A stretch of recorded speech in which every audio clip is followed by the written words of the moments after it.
artinya sisa beberapa hari lagi atau kurang lebih 1 minggu kita masih menunggu, kita masih membuka ruang untuk tulisan sahabat BPHN dapat dikumpulkan dan kita ikuti seleksinya. Bagaimana nanti seleksinya itu sendiri kita akan bertanya langsung kepada pimpinan redaksi dari Jurnal Revinding BPHN. Untuk itu sahabat BPHN dimanapun Anda berada sudah menyiapkankah jangan lupa untuk tulis karena ada beberapa catatan mungkin yang nanti akan disampaikan oleh Mas Yeriko terkait dengan penerbitannya seperti apa, seleksinya seperti apa, dan peluangnya seperti apa sih untuk tulisan dari sahabat BPHN dapat dimuat di Jurnal Revinding BPHN itu sendiri.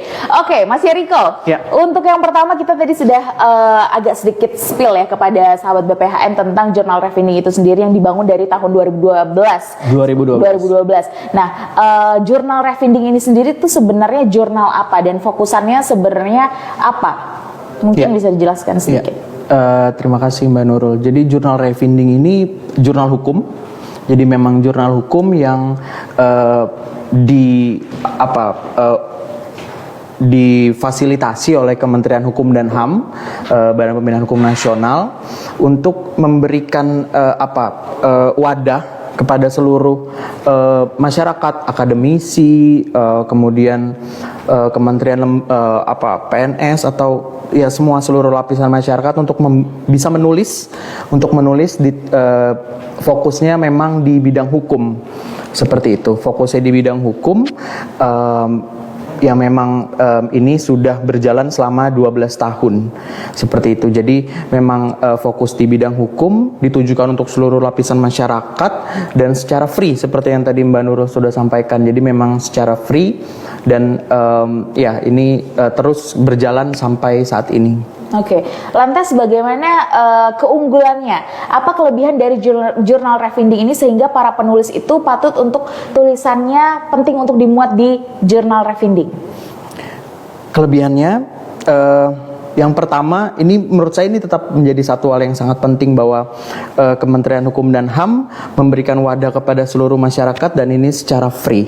Dan itu penting karena apalagi untuk akademisi ya, untuk bisa menulis di sebuah jurnal itu merupakan satu hal yang penting, terutama untuk akademisi begitu, dan juga untuk rekan-rekan PNS mungkin analis hukum, penyuluh hukum contohnya, dan ya seluruh lapisan masyarakat. Dan ini keunggulan yang buat saya memang sangat besar. Kemudian selanjutnya adalah Jurnal Revinding ini sudah terakreditasi nasional maupun internasional, dan untuk mendapatkan akreditasi itu tidak mudah begitu, dan ini menjadi salah satu keunggulan dari Jurnal Revinding. Selain itu Jurnal Revinding juga sangat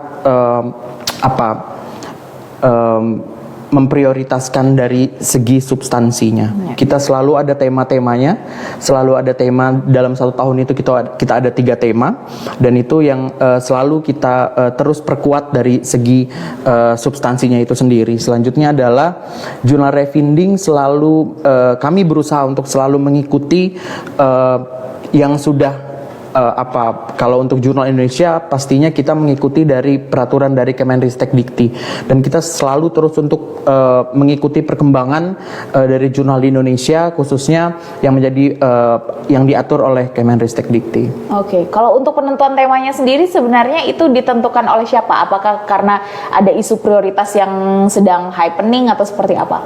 Ya, yang pertama pasti kita dalam memilih tema-tema yang akan kita angkat itu pasti ada alasan di belakangnya begitu ya, seperti ada isu-isu yang memang krusial, isu-isu yang memang lagi hangat, kemudian juga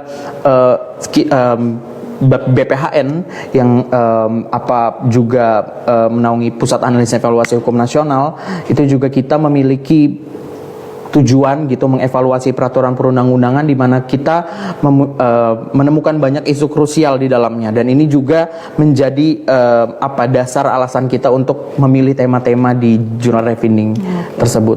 Oke. Selanjutnya Mas Yeriko, untuk yang terlibat sendiri dalam Jurnal Revinding ini selain internal BPHN, apakah ada pihak luar yang terlibat khususnya dalam seleksi ya, penyeleksian tulisan? Iya. kita pastinya tidak hanya dari internal BPHN, tapi kita juga karena dalam pengelolaan jurnal ini tidak hanya sekretariatnya saja, tidak hanya pemimpin redaksi, redaktur pelaksana dan sekretariat, tapi juga ada dewan redaksi, ada mitra bestari begitu. Dan untuk dewan redaksinya sendiri tidak hanya dari BPHN, tapi kita juga mengikut sertakan dari kementerian lembaga lain begitu yang memang memiliki fokus di jurnal-jurnal Indonesia juga seperti itu. Dan untuk mitra bestari setiap volumenya edisinya kita selalu memilih mitra bestari dari guru besar di Universitas Indonesia yang sesuai dengan fokus dari tema yang kita pilih tersebut. Seperti misalnya nanti hukum laut, pasti kita akan mengikut sertakan mitra bestari yang memang spesialisasinya di hukum laut. Selanjutnya untuk proses pengajuan artikelnya sendiri, ini mungkin ada yang memang sudah sering sekali menulis untuk JRV, tapi ada juga yang baru memulai di volume 12 nomor 3 ini. Bagaimana proses pengajuan artikel untuk call for papers jurnal Revinding itu sendiri? Ya, untuk pengajuan artikel jurnal di Indonesia itu pasti mungkin sahabat BPHN yang sudah banyak sering menulis begitu pasti tahu ada yang kita harus mengikuti Open Journal System. Jadi di website OJS dari JRV tersebut bisa melihat di situ di revinding.bphn.go.id/e-journal. Jadi bisa masuk website situ, kemudian nanti langsung registrasi. Setelah itu tinggal di submit saja tulisan yang sudah disiapkan tersebut. Tapi pastinya setiap tulisan dari sahabat BPHN harus sesuai dengan jurnal template yang sudah kita tentukan. Berarti sudah ada kaidah penulisannya sendiri ya, ada template-nya. Jadi sebenarnya tinggal input tulisan kita aja ya ke dalam template itu sendiri. Tadi apa di revinding.bphn.go.id/e-journal. E-journal. Kita sambil catat nih. Jadi jangan lupa nih untuk seluruh sahabat BPHN bisa sambil sekarang juga untuk membuka revinding.bphn.go.id. Nanti di sana /e-journal. Nanti langsung di sana dicek. Kalau nggak salah tuh posisinya di sebelah kanan untuk nanti template-nya ya. Ya, di kanan bawah. Kita next ke pertanyaan selanjutnya, yaitu terkait dengan kriteria seleksi artikelnya itu sendiri. Apa yang menjadi kriteria utama yang akan dimuat dalam jurnal Revinding itu apa? Tulisan yang seperti apa, Mas Yeriko? Yang pertama adalah substansi. Karena jurnal Revinding ini kita mengikuti tema. Jadi dalam satu tahun satu volume itu ada 3 nomor, dan setiap nomornya itu pasti ada tema yang berbeda-beda. Seperti nomor 2 kemarin bulan Juli kita temanya adalah hukum perlindungan konsumen. Di bulan ini kita temanya hukum laut, dan harus sesuai dengan tema yang sudah ditentukan oleh kita begitu ya. Itu yang pertama. Dan pastinya substansinya harus saran saya untuk penulis lebih fokus begitu, tidak terlalu melebar, tapi jadi sudah ada satu rekomendasi yang baik dalam tulisan sahabat BPHN nanti. Kemudian selanjutnya mengikuti dengan template dari jurnal kami begitu. Banyak yang mengirimkan ke kami juga, tapi hanya 8 halaman misalnya, 10 halaman gitu. Sedangkan sangat jauh dengan syarat yang memang dari jurnal Revinding, yaitu minimal 20 sampai 25 halaman di maksimal. Jadi sudah ada template jurnalnya, tinggal di-download saja di Open Journal System kami di website.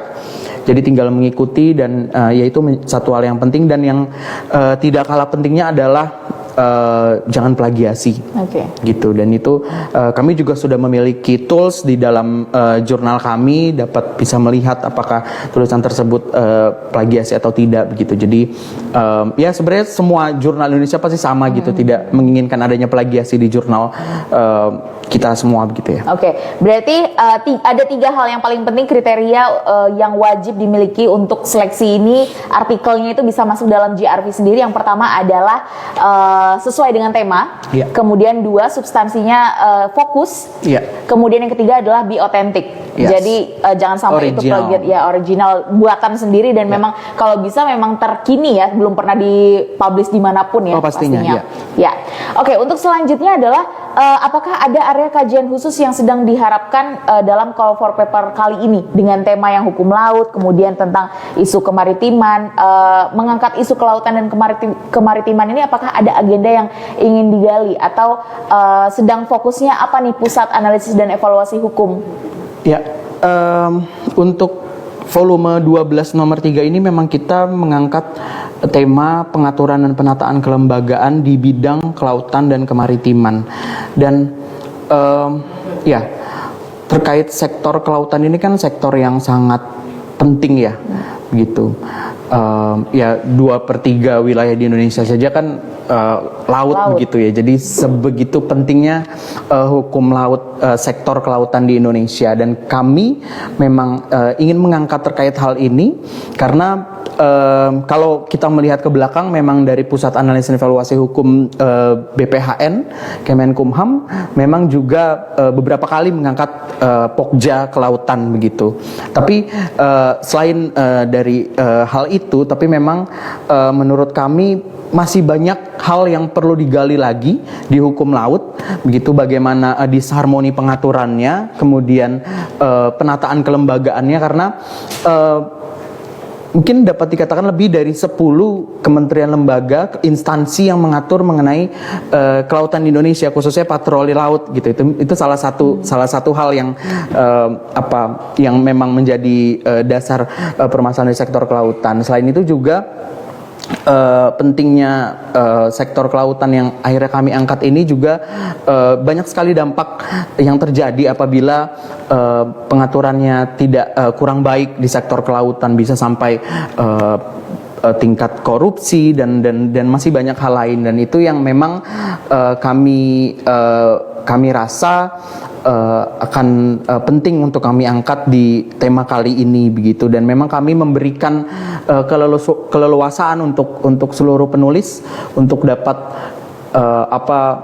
mengangkat fokus-fokus tertentu selama itu terkait dengan pengaturan dan penataan kelembagaan di sektor kelautan ini gitu, bidang kelautan dan kemaritiman. Berarti artikel atau tulisan yang masuk di JRV ini sebenarnya juga bisa menjadi rekomendasi untuk public policy yang diambil oleh Indonesia itu sendiri. Iya, pastinya, karena JRV ini, kalau kita berbicara sejarah dari lahirnya JRV ini, memang sebenarnya niat dari Kementerian Hukum dan HAM adalah mengajak seluruh lapisan masyarakat untuk dapat memberikan satu pemikiran baru begitu, satu mungkin hal yang memang mungkin belum diangkat sebelumnya begitu, dan bisa menjadi masukan untuk pemerintah juga begitu, karena ini memang fokus di bidang hukum dan memang diwadahi oleh Kemenkumham ini begitu. Oke, baik, ini ada pertanyaan di komentar ini ya di Instagram, live Instagram kita dari Mas Henry Irwan. Sudah pernah submit tapi tidak diterima, belum dibaca udah langsung di rejected. Nah, apakah memang memungkinkan seperti itu? Apakah ini karena tadi kalau kata Mas Yeriko temanya tidak sesuai tulisannya, atau seperti apa? Iya, kalau saya kurang paham maksudnya langsung di reject karena apa ya. Cuma mungkin begini, ada beberapa alasan kenapa. Dari yang paling pertama adalah tim sekretariatnya dulu kan yang menerima gitu. Selama memang tidak sesuai tema, sudah pasti akan kita tidak bisa lanjut ke seleksi selanjutnya begitu, di tahap selanjutnya itu sudah pasti begitu. Jadi memang yang paling pertama sekali adalah harus sesuai tema. Kalau sudah sesuai tema, pasti akan kita lanjutkan ke dewan redaksi, ke mitra bestari begitu. Jadi ya mungkin saja karena tidak sesuai tema atau memang sudah ditutup. Bisa begitu. jadi ya. Iya. Nah, kalau misalnya memungkinkan nggak ada artikel yang masuk namun itu belum dibaca oleh tim dari internal penulis, dari tim internal BPHN. Kita selalu membuka pasti. Semua ya? Semua pasti. Dan notification itu rejected itu pasti setelah deadline kan? Ya. Begitu. Untuk Mas Henry Irwan mungkin pada volume 12 nomor 3 ini bisa ikut lagi, masih ada waktu 1 minggu untuk dapat menulis terkait dengan hukum laut.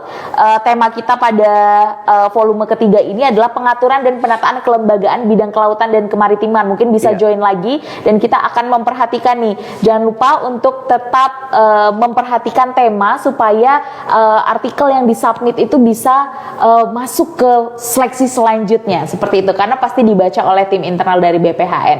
Baik, berbicara tentang tadi udah ada nih, udah submit tapi ternyata ada rejected dan lain sebagainya. Sebenarnya bagaimana proses review dari artikel yang telah masuk? Ya, jadi seperti yang sekarang ini Mbak Nurul, jadi kita sampai ditutup di tanggal 14 November nanti. Setelah itu pasti dari tim sekretariat akan merekap gitu ya seluruh tulisan yang masuk. Setelah itu yang memang sesuai dengan tema itu pasti akan langsung kita lanjutkan ke Dewan Redaksi. Dari Dewan Redaksi tersebut akan menseleksi lagi. Setelah itu akan kami lanjutkan ke Mitra Bestari. Jadi setelah sampai Mitra Bestari, kemudian baru akan ada hasil penetapan dari 9 tulisan yang akan kita terbitkan di Jurnal Refindig tersebut. Berarti di setiap volume itu hanya 9 tulisan hanya terbaik? 9. Oke. Hanya 9 tulisan terbaik yang akan dipilih oleh tim dari penilaian ini sendiri. Kemudian juga jangan lupa bahwa ketentuan dari Jurnal Refindig atau artikel yang masuk itu adalah sejumlah 20 hingga 25 halamannya. Jadi memang ada beberapa jurnal yang hanya sekitar 8 sampai 10 bahkan 15 halaman, tapi kalau untuk Jurnal Refindig itu yang akan kita seleksi adalah 20 hingga 25 syaratnya, dan template-nya juga sudah ada pada website dari Jurnal Refindig itu sendiri. Bisa diakses juga jika ada kesulitan bisa langsung ke website BPHN bphn.go.id. Nanti di sana sudah ada pilihan Jurnal Refindig itu sendiri, sahabat BPHN. Baik, kami terus membuka pertanyaan atau saran atau kritik dari sahabat BPHN yang telah join di live Instagram dan TikTok kita. Sembari kita melanjutkan beberapa pertanyaan lagi kepada Mas Yeriko selaku pimpinan redaksi dari Jurnal Refindig BPHN. Baik, Mas Yeriko, untuk saran kepada penulis yang ingin mengajukan artikel dalam call for paper kali ini tuh apa? Misalnya angkat isu yang seksi itu yang seperti apa sih terkait dengan hukum laut tentang kelembagaan kemaritiman ini? Seperti apa? Contohnya yang bisa, ini akan menarik nih kalau misalnya ini belum ada nih sejauh ini. Iya, kalau ditanya seperti itu sebenarnya gimana ya? Hukum laut itu luas sekali. Betul. Sektor kelautan itu sangat luas sekali dan sangat banyak fokus-fokus yang bisa diangkat begitu. Kalau saya menyarankan satu fokus, nanti yang menentukan juga pastinya dari Dewan Redaksi dan Mitra Bestari kami nanti begitu. Tapi pada intinya adalah pilih satu fokus yang memang yang dirasa menjadi satu isu krusial di Indonesia. Dan jangan lupa ketika kita sudah mengangkat satu permasalahan, kita harus memberikan solusinya dari sudut pandang kita begitu. Jangan hanya memberikan satu permasalahan dalam satu jurnal, tapi kemudian selanjutnya apa nih begitu kan. Jadi pastinya kita juga membutuhkan pemikiran-pemikiran baru gitu dari sahabat BPHN yang dituangkan di dalam jurnal nanti begitu.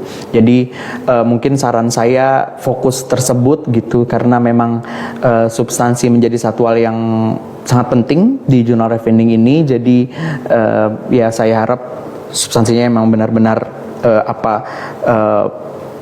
baik begitu ya, yang memang dalam begitu. Dan selanjutnya juga ya pastinya harus mengikuti template dan hal sebagainya begitu. Oke, Mas Yeriko, ini kalau misalnya kita mau membedah lagi nih tema dari volume 12 nomor 3 Jurnal Refindig ini kan pengaturan dan penataan kelembagaan bidang kelautan dan kemaritiman. Berarti lebih pada bagaimana nanti para penulis ini sebenarnya mengangkat dasar-dasar hukum atau undang-undang yang udah ada untuk bisa ibarat tuh kita angkat isunya lagi bahwa ini mungkin sudah tidak cocok nih dengan kondisi saat ini di bidang kelautan, hukum laut ini sebenarnya harus sudah diperbaiki atau seperti apa sebenarnya? Ya, mungkin itu salah satunya. Jadi peraturan perundang-undangan yang sudah ada mungkin sahabat BPHN nanti bisa apa ya memperdalam lagi apakah memang ini menjadi satu hal yang masih efektif, masih efisien di Indonesia begitu. Dan selain itu tidak hanya peraturannya saja tapi juga kelembagaannya. Begitu. Jadi apakah perlu ada penataan kelembagaan misalnya di patroli laut, di pengawasan kelautan seperti itu, pertahanan dan keamanannya begitu ya. Apakah perlu ada perkuatan di lembaganya di bagian mananya itu juga bisa menjadi fokus untuk penulisan nanti begitu. Oke. Dengan tema yang seperti ini sebenarnya kan yang akan lebih banyak mengikuti atau terlibat atau bahkan mengikuti untuk mengirimkan tulisan itu adalah orang-orang bisa jadi ASN ya yang ada di lembaga itu sendiri atau justru ya memang pengamat hukum laut dari akademisi seperti itu. Dan apakah ada biasanya penulis yang di luar civitas akademika dan juga selain ASN atau terutama analis hukum ya yang menuliskan tema-tema ini, penulisan ini?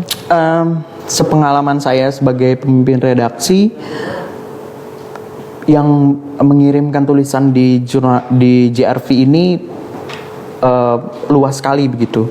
Jadi tidak hanya ASN, tidak hanya dosen-dosen, akademisi, tapi juga bahkan sampai advokat dan pastinya rekan-rekan mahasiswa juga banyak sekali. Terutama mahasiswa magister ya, begitu itu sangat banyak. Jadi memang sebenarnya walaupun misalnya kita mengangkat terkait perlindungan konsumen, terkait dengan hukum laut, tapi ya alhamdulillah banyak sekali dari segala lapisan masyarakat begitu yang memang mengirimkan tulisan tersebut gitu dan tidak hanya di segmen tertentu. Ya.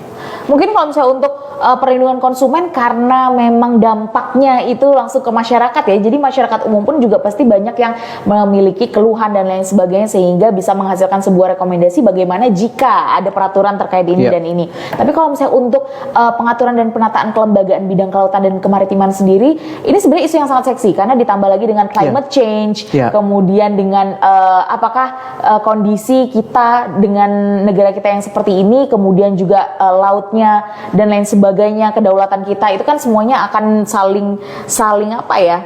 saling beririsan dengan kita juga punya banyak lembaga yang juga akan mengurusi terkait dengan kelautan dan kemaritiman seperti tadi yang sudah disampaikan oleh Mas Yeriko. Ada pertahanan kita juga akan di sana, kemudian pertahanan keamanan.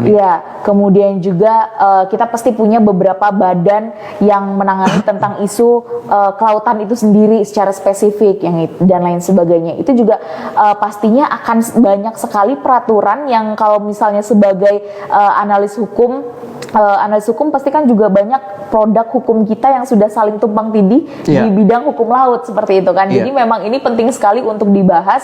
Bahkan kita kalau tadi kata Mas Yeriko adalah kita ingin ada masukan dari sahabat BPHN, dari masyarakat luas, ide-ide segar untuk kita bisa kembali mereview terkait dengan pengaturan dan penataan kelembagaan itu yang harusnya sesuai dengan masa kini itu seperti apa, dan itu masukannya dari eksternal itu akan sangat membantu sekali di birokrasi ya, terutama ya Mas Yeriko ya. Nah selain itu, selain yang tadi setelah disebutkan, kira-kira apalagi sih sebenarnya yang ingin digali, fenomena apa yang kemudian itu dirasa oleh Pusat Analisis dan Evaluasi kita perlu nih untuk angkat isu hukum laut kembali, meskipun kalau tidak salah ada beberapa kali juga kita pembahasan, bahkan Pogja juga kayaknya di beberapa tahun terakhir juga fokusnya di hukum laut gitu ya.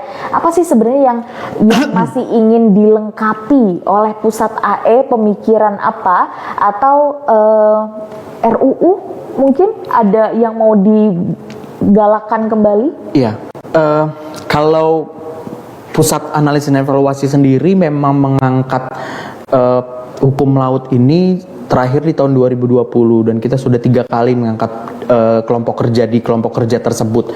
Tapi kalau JRV sendiri itu sudah cukup lama.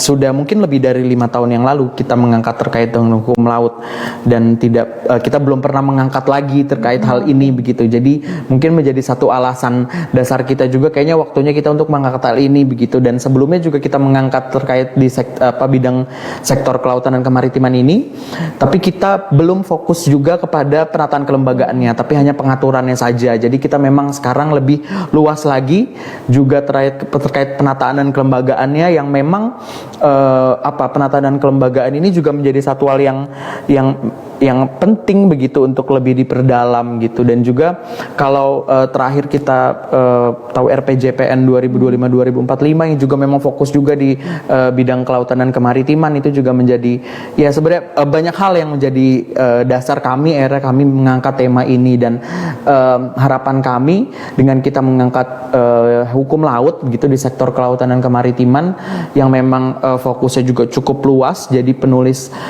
sahabat BPHN bisa banyak hal yang bisa diangkat begitu, jadi tidak terlalu segmented begitu, dan memang isu-isu krusialnya juga sangat banyak di sektor kelautan ini begitu. Oke. Karena memang sangat menarik ya, kita berbicara tentang laut dengan kondisi negara kita yang memang mostly sepertinya laut gitu ya. Jadi memang kita harus juga ada fokus di sini seperti itu dengan kekayaan laut kita yang juga luar biasa sekali. Oke, sahabat BPHN yang telah tergabung di live Instagram dan juga TikTok, kita masih menunggu pertanyaan-pertanyaan selanjutnya, terutama terkait dengan penulisan jurnal referendum di volume 12 tahun ini, karena nomor 3 ini adalah nomor atau artikel jurnal referendum terakhir untuk tahun 2023. Untuk itu jangan lupa untuk join, kumpulkan artikel sahabat BPHN karena deadline-nya masih ada sekitar 1 minggu lagi, yaitu di 14 November 2023. Tetap mungkin bisa stay tune ya di Instagram, di sosial media kita, karena di sana kita pastinya akan memberikan informasi-informasi penting lainnya, terutama terkait dengan jurnal referendum. Jadi jangan lupa juga untuk cek website kita di bphn.go.id. Di sana nanti akan ada satu kolom terkait dengan jurnal referendum, bisa diklik di sana dan cari tahu informasinya, terutama juga bagi yang ingin mulai menulis jurnal referendum untuk mengikuti di volume 12 nomor 3 ini, bisa nanti cek template-nya seperti apa. Dan jangan lupa tadi syaratnya juga sudah ada di sana. Dan untuk berapa jumlah halamannya? 20 hingga 25. Dan hanya 9 tulisan terbaik yang akan dimuat dalam jurnal referendum nomor 12 volume 12 nomor 3 di tahun ini, dengan tema pengaturan dan penataan kelembagaan bidang kelautan dan kemaritiman. Oke, Mas Yeriko, mungkin ada lagi yang ingin disampaikan terkait dengan jurnal referendum? Ya, kami berharap sahabat-sahabat BPN yang sedang menonton kali ini juga dapat berpartisipasi begitu di jurnal referendum ini begitu, karena mungkin tidak hanya rekan-rekan ASN, tidak hanya akademisi, tapi juga mahasiswa, rekan-rekan mahasiswa begitu bisa melatih menulis lagi begitu, menulis lebih banyak prakteknya lagi begitu ya, karena terutama mahasiswa di Fakultas Hukum pastinya begitu, selain memang mungkin menjadi salah satu standar kelulusan baru ya untuk menulis di jurnal ini, tapi juga bisa dapat lebih melatih lagi menulisnya begitu. Dan kami memang sangat berharap dapat banyak masukan, tidak hanya untuk kami, tapi saya rasa juga untuk seluruh pembaca jurnal referendum, kemudian juga bisa dapat masukan tidak hanya untuk Kementerian Hukum dan HAM, tapi misalnya terkait sektor kelautan ini juga bisa dapat menjadi masukan untuk Kementerian Kelautan dan Perikanan atau Kemenko Maritim dan Investasi mungkin. Dan itu juga ya kita sama-sama membantu pemerintah untuk dapat memberikan satu pemikiran baru khususnya di sektor kelautan ini begitu. Oke, Mas Yeriko, saya punya pertanyaan tapi ini personal. Iya. Sudah berapa tulisan Mas Yeriko yang dimuat di jurnal referendum? Pernah dong, maksudnya selaku Pimret pun pasti juga mencoba dong untuk tulisannya bisa masuk juga nih di GRV. Iya, kalau di jurnal lain cukup banyak, tapi kalau di jurnal referendum ini saya sudah 2 kali. Dan ya memang standar dari BPHN ketika mengangkat pemimpin redaksi pastinya yang sudah menulis, yang mempunyai citasi yang ya cukup baik begitu. Dan ya mungkin salah satu cara saya untuk memperbanyak citasi saya dengan jurnal referendum saat itu begitu. Oke, kalau di luar berarti maksudnya juga tulisannya juga sudah sering menulis juga ya. Iya. Tapi kalau misalnya untuk di jurnal Revinding sudah baru 2 kali yang dimuat, berarti pernah ditolak. Alhamdulillah belum. Kalau oke. jadi kalau untuk jurnal Revinding ini tidak hanya jurnal Revinding. Jadi kami punya 2 dari pusat analisis evaluasi. Ada jurnal Revinding, satu lagi artikel hukum. Saya pernah ditolak yang di artikel hukum. Jadi artikel hukum itu yang bersifat online, begitu. Jadi memang semua tetap ada seleksi walaupun saya pegawai dari BPHN, tapi selama memang tidak sesuai dengan standarnya ya tidak akan diluluskan. Oke, itu gitu. yang memang ingin saya highlight adalah meskipun internal dari BPHN sendiri, saya yakin bukan hanya Mas Yeriko selaku Pimret, tapi juga ada banyak sekali analis hukum di BPHN yang juga mengikuti mencoba untuk menulis dan mengajukan tulisannya untuk masuk dalam jurnal Revinding, dan tidak semua dapat dimuat karena memang kita peruntukkan untuk 9 penulis terbaik saja di setiap volume, nomornya dengan sesuai dengan tema yang diangkat. Itu bukan hanya dikhususkan atau ada privilege sendiri karena pegawai BPHN atau analis hukum dari BPHN bisa pasti lolos, karena buktinya Mas Yeriko saja mungkin 2 yang diterima itu karena memang fokus juga, tapi ternyata untuk artikel hukum yang online sendiri Mas Yeriko tuh pernah ditolak seperti itu ya. Jadi kita membuka pintu seluas-luasnya kepada seluruh sahabat BPHN dimanapun Anda berada, mulai dari teman-teman mahasiswa yang ada di universitas dan juga seluruh Bapak Ibu dosen yang ingin mengirimkan tulisannya di jurnal Revinding. Kami buka pintu dengan seluas-luasnya, terutama pada volume 12 nomor 3, yaitu dengan tema pengaturan dan penataan kelembagaan bidang kelautan dan kemaritiman. Oke, Mas Yeriko, selanjutnya kita berbicara tentang kembali ke seleksinya, gitu. Iya. Ada berapa sih kalau dari Mitra Bestari sendiri yang menyeleksi? Ya, kalau jadi yang menyeleksi itu tidak hanya Mitra Bestari tapi juga Dewan Redaksi. Untuk Dewan Redaksinya itu kami cukup banyak ya. Ada lebih dari 10. Begitu. Dan untuk Dewan Redaksi setiap volumenya, setiap nomornya itu ada 3 guru besar dari universitas yang memang spesialisasinya sesuai dengan tema yang kita angkat. Begitu. Oke, berarti memang penilaian ini sangat ketat ya? Iya, sangat ketat. Karena guru besar juga yang menyeleksi kan ya. Berarti suatu kebanggaan juga ketika memang tulisan kita itu dapat dimuat di JRV sendiri, karena udah melalui beberapa kali filterisasi dan penilaian dari mulai dari BPHN, kemudian juga dan pegawai BPHN pun juga standarnya sangat tinggi ya penulisannya. Itu saya tahu sendiri untuk jadi agak harus berhati-hati juga baru masuk di awal. Mungkin ada beberapa yang tulisannya baru di awal udah di rejected gitu ya, baru misalnya deadline ditutup baru 2 minggu ternyata sudah ada notification bahwa tulisannya tidak lolos. Itu ada karena ya memang seketat itu gitu, selektif itu dari teman-teman di analis hukum BPHN, dari pimpinan redaksi, dari tim redaksi sendiri, kemudian apalagi sampai masuk ke dalam penilaian dari Mitra Bestari dan tim lainnya seperti itu ya. Luar biasa sahabat BPHN. Jadi jangan lupa untuk segera kumpulkan, deadline-nya masih 14 November 2023. Jadi masih ada kurang lebih 1 minggu untuk sahabat BPHN dapat mengumpulkan tulisannya ke jurnal Revinding. Kira-kira kalau pengumumannya di November ini ditutup 14, pengumumannya Desember? Di bulan Desember. Oh, oke. Berarti hanya kurang dari 1 bulan? Ya, sekitar 1 bulan. Oh, wow. Luar Begitu. biasa. Biasanya dalam setiap nomor itu ada berapa yang submit? Enggak selalu berubah ya. Cuma terakhir di nomor 2 kita 70 tulisan.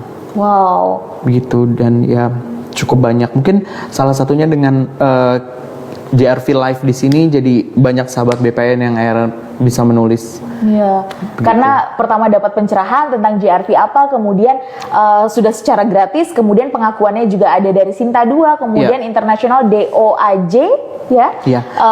Terus apa lagi? Ya mungkin yang bisa saya highlight adalah akreditasi ini menjadi satu hal yang sangat penting ya di jurnal di Indonesia, dan untuk kita bisa mendapatkan akreditasi itu mungkin teman-teman yang memang familiar dengan jurnal paham gitu betapa sulitnya untuk mendapatkan akreditasi itu. Jadi ya alhamdulillah bahwa JRV sudah bisa reakreditasi sampai Sinta 2 dan di tahun 2022 dan itu mungkin merupakan satu wujud dari konsistensi dari jurnal Revinding itu pencapaian sendiri. Ya, pencapaian yang sudah kita dapatkan di tahun 2017 lalu dan kita pertahankan begitu ya. Kemudian juga akreditasi lainnya kita punya DOAJ yang memang internasional, kemudian juga Google Scholar, Garuda, dan juga kita di Jurnal Revinding juga menggunakan tools-tools yang memang jadi standar dari jurnal Indonesia, Crossref, kemudian ya masih banyak tools lainnya yang ada di Open Journal System kita yang memang selalu kita pertahankan, dan itu merupakan menjadi ciri khas kelebihan dari jurnal Revinding tersebut begitu. Oke. Kalau misalnya pada live jurnal Revinding kita di sebelumnya itu di nomor 2 ada yang bertanya apakah jurnal ini apakah ada apresiasi dari JRV untuk penulis seperti itu? Untuk apresiasi memang tidak ya. Dari kami memang apresiasi dari kami adalah kami pastinya akan menerbitkan, dan jurnal Revinding sudah mendapatkan Sinta 2 dan ada DOI. DOI itu nomor elektronik yang sangat berguna sekali khususnya untuk rekan-rekan akademisi, dan ya itu mungkin hal-hal yang akan didapatkan ketika sahabat BPH nanti menulis di jurnal Revinding, dan saya rasa hal-hal tersebut menjadi tujuan utama, mungkin salah satu tujuan utama dari para penulis-penulis jurnal di Indonesia. Dan ketika kita berbicara tentang tulisan kan itu adalah karya ya, yang ibarat itu sampai mati pun akan dibawa dan terkenang seperti itu ya. Ditambah lagi jika memang sahabat BPHN berniat untuk meneruskan pendidikan, itu kan di S2 atau master itu kan sangat berguna ya, tulisan-tulisan yang pernah dimuat di dalam jurnal yang sudah mendapatkan akreditasi baik nasional maupun internasional itu sangat dihargai dan ibarat ada nilainya. Ditambah lagi dengan kalau tidak salah sistem sekarang kalau untuk dapat menulis jurnal itu udah dapat menjadi syarat pengganti skripsi kalau tidak salah di beberapa tahun sebelumnya ini, setelah saya lulus itu ada kebijakan seperti itu. Jadi kalau misalnya sudah punya tulisan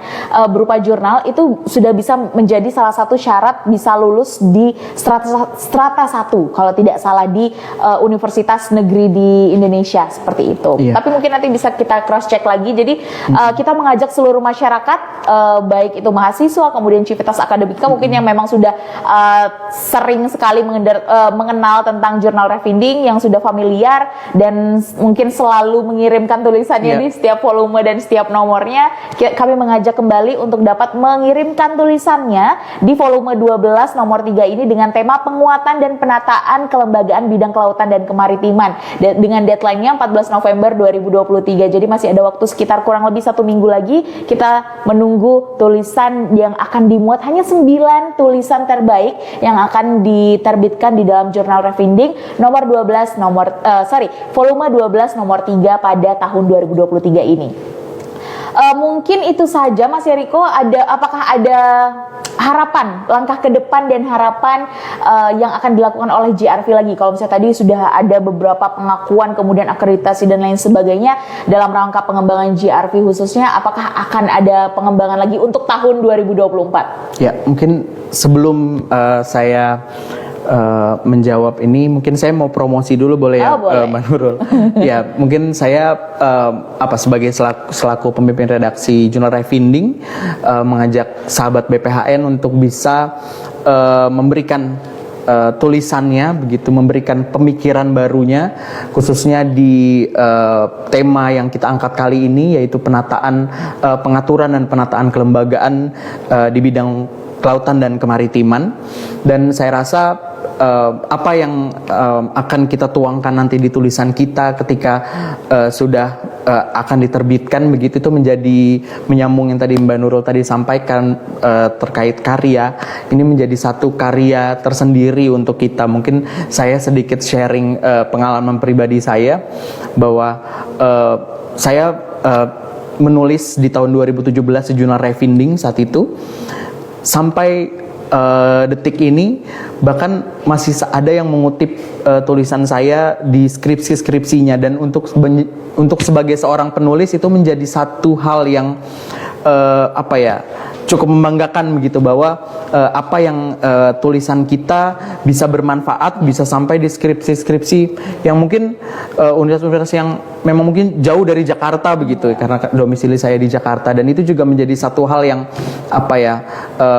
membanggakan pastinya sebagai seorang penulis. Dan saya berharap rekan-rekan sahabat BPHN bisa memberikan kontribusinya untuk di jurnal Revinding kali ini. Dan untuk pengembangan jurnal Revinding ini, ya kami akan terus mengembangkan, khususnya mengikuti peraturan apa yang diatur di Kemenristek Dikti begitu ya. Yang pastinya kita terus berkembang, berusaha untuk terus berkembang, dan terus bersama dengan pastinya seluruh rekan-rekan jurnal di Indonesia, apa saja yang memang harus diperbaharui akan terus kami tingkatkan. Dan pastinya seluruh jurnal saya rasa memiliki satu tujuan yang sama, yaitu salah satunya adalah mencapai akreditasi Scopus, akreditasi tertinggi internasional ya. Dan sampai detik ini saya terus berharap, dan kami dari tim dari jurnal Revinding berusaha untuk bisa sampai di tahap itu nantinya begitu. Oke, karena sahabat BPHN, karena saya tahu Mas Yeriko adalah salah satu pria dengan ambisi yang luar biasa, energi luar biasa, tapi saya sangat yakin bahwa pencapaian yang ingin dicapai yaitu tadi akreditasi Scopus ya, akreditasi internasional tertinggi untuk jurnal.